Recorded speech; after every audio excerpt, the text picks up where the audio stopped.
আরে বেটা কি সুন্দর ওয়েদার, তো ছাতে যাই কি মজা লাগবে। বাবা আমিও ছাতে যাব। আরে ম্যাডাম শুনেন, বলেন। আপনারা ছাদে যাচ্ছেন, আমার বেটিকে নিয়ে যান, ও জিদ করছে।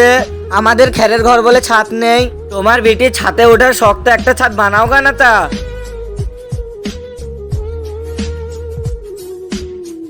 আরে বেটা পানি পড়ছে, নিচে চো। বাবা মজা হচ্ছে ওপরে খুব।